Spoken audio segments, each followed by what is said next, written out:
Welcome back to V4 motivational channel.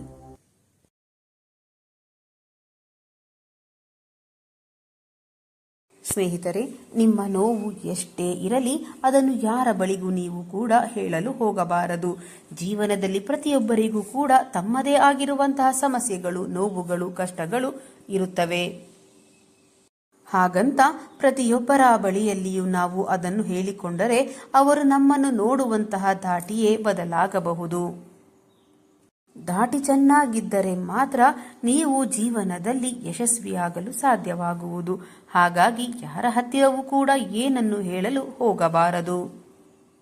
ಒಂದು ವೇಳೆ ಹಂಚಿಕೊಂಡರೆ ಅವರು ನಿಮ್ಮನ್ನು ಕೀಳಾಗಿ ನೋಡುವಂತಹ ಸಂದರ್ಭ ಎದುರು ಬರಬಹುದು.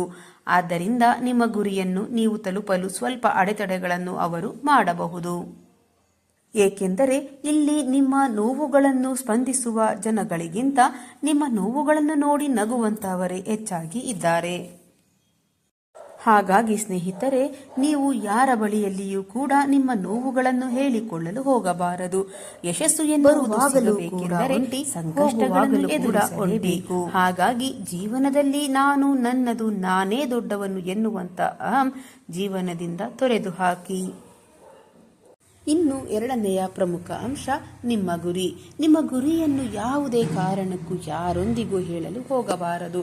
ನೀವು ನಡೆಯುವ ದಾರಿಯಲ್ಲಿ ನಿಮಗೆ ಕೆಲವು ಅಡೆತಡೆಗಳು ಬರುವುದು ಸಹಜ. ಹಾಗಂತ ಅಲ್ಲೇ ಸೋತುಕೊಂಡು ಕೆಳಗೆ ಬೀಳಲು ಹೋಗಬಾರದು. ಅದನ್ನು ಎದುರಿಸಿ ನಿಂತು ಗೆಲ್ಲಬೇಕು. ಅದೃಷ್ಟದಲ್ಲಿ ನಂಬಿಕೆ ಇಡಬೇಡಿ, ಪರಿಶ್ರಮದಲ್ಲಿ ನಂಬಿಕೆಯನ್ನು ಇಡಿ.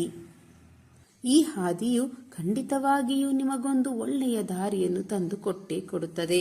ಆದರೆ ನಿಮ್ಮ ಗುರಿಗಳನ್ನು ಮುಟ್ಟುವ ಹಾದಿಯಲ್ಲಿ ಯಾರೊಂದಿಗೂ ಕೂಡ ನಿಮ್ಮ ಗುರಿಯ ಬಗ್ಗೆ, ನಿಮ್ಮ ಕನಸಿನ ಬಗ್ಗೆ ಎಂದಿಗೂ ಕೂಡ ತುಟಿ ಬಿಚ್ಚಲು ಹೋಗಬಾರದು. ಏಕೆಂದರೆ ಅವರ ಬಳಿಯಲ್ಲಿ ಹೇಳಿದರೆ ನಿಮ್ಮ ದಾರಿಯನ್ನೇ ಅವರು ತಪ್ಪಿಸುವಂತಹ ಸಂದರ್ಭ ಹೆಚ್ಚಾಗಿರುತ್ತದೆ.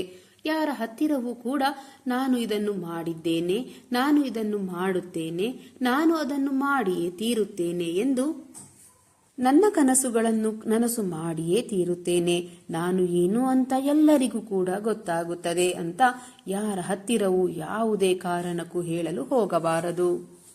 ಜೀವನದಲ್ಲಿ ನಮ್ಮ ಸಾಧನೆಯ ಮುಖಾಂತರ ಉತ್ತರವನ್ನು ಕೊಡಬೇಕೇ ವಿನಃ ಈ ರೀತಿಯಾಗಿ ಕೇವಲ ಬಡಾಯಿ ಮಾತಿನ ಮುಖಾಂತರ ನಾವು ಯಾರ ಬಳಿಯಲ್ಲಿಯೂ ಕೂಡ ಚರ್ಚೆಗಳನ್ನಾಗಲಿ ಕನಸುಗಳನ್ನು ಹೇಳಿಕೊಳ್ಳುವುದಾಗಲಿ ಮಾಡಲು ಹೋಗಬಾರದು. ಅದೆಷ್ಟೇ ಆತ್ಮೀಯತೆ ಇರುವಂತಹ ವ್ಯಕ್ತಿಯಾದರೂ ಕೂಡ ಸರಿ. ಏಕೆಂದರೆ ನಿಮ್ಮ ಗುರಿಯ ಬಗ್ಗೆ ನೀವು ಅವರಿಗೆ ಹೇಳಿದಾಗ ಅವರು ನಿಮ್ಮ ದಾರಿಯನ್ನು ತಪ್ಪಿಸುವಂತಹ ಕೆಲಸವನ್ನು ಮಾಡಬಹುದು. ಹಾಗಾಗಿ ಅಂತಹ ವ್ಯಕ್ತಿಗಳಿಂದ ಅಂತವರ ಬಳಿಯಲ್ಲಿ ನಿಮ್ಮ ಕನಸಿನ ಬಗ್ಗೆ ಹೇಳುವ ಮುನ್ನ ಸ್ವಲ್ಪ ಯೋಚನೆಯನ್ನು ಮಾಡಿ.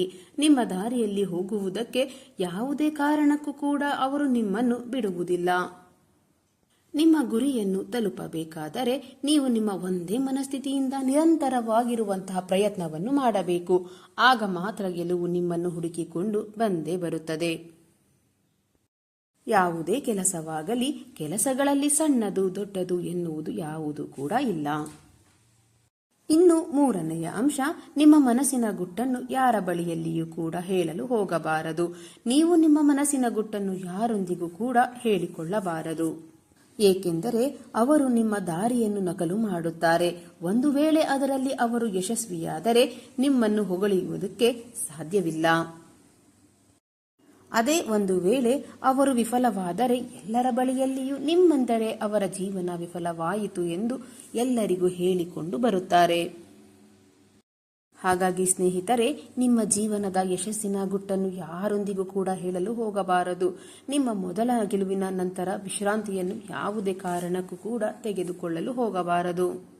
ಏಕೆ ಗೊತ್ತಾ?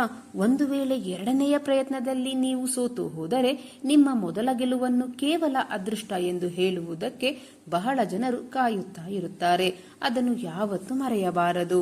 ಹಾಗಾಗಿ ನಿರಂತರವಾದಂತಹ ಪ್ರಯತ್ನವನ್ನು ಮಾಡಬೇಕು.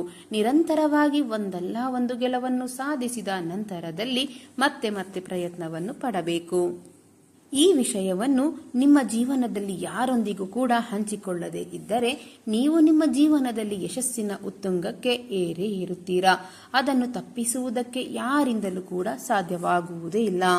ಸ್ನೇಹಿತರೆ, ಇಂದಿನ ಈ ನನ್ನ ವಿಡಿಯೋ ನಿಮ್ಮ ಮನಸ್ಸಿಗೆ ಸ್ವಲ್ಪವಾದರೂ ಪ್ರೇರಣೆ ನೀಡಿದರೆ ವಿಡಿಯೋಗೆ ಒಂದು ಲೈಕ್ ಮಾಡಿ, ಶೇರ್ ಮಾಡಿ, ನಿಮ್ಮ ಅಭಿಪ್ರಾಯವನ್ನು ಕಾಮೆಂಟ್ ಬಾಕ್ಸ್ನಲ್ಲಿ ಹಂಚಿಕೊಳ್ಳಿ. ನನ್ನ ಪ್ರಯತ್ನ ನಿಮಗೆ ಇಷ್ಟವಾಗಿದ್ದರೆ ದಯವಿಟ್ಟು ಈಗಲೇ ನನ್ನ ಚಾನೆಲ್ ಅನ್ನು ಸಬ್ಸ್ಕ್ರೈಬ್ ಮಾಡಿಕೊಳ್ಳಿ. ಮತ್ತೆ ಮುಂದಿನ ವಿಡಿಯೋದಲ್ಲಿ ಇದೇ ರೀತಿಯ ಹೊಸ ಮೋಟಿವೇಶನಲ್ ಮಾಹಿತಿಯೊಂದಿಗೆ ಭೇಟಿಯಾಗೋಣ. ಅಲ್ಲಿಯವರೆಗೆ ಸಕಾರಾತ್ಮಕವಾಗಿ ಯೋಚಿಸಿ ಸಂತೋಷವಾಗಿ ಬಾಳಿರಿ. ಧನ್ಯವಾದಗಳು.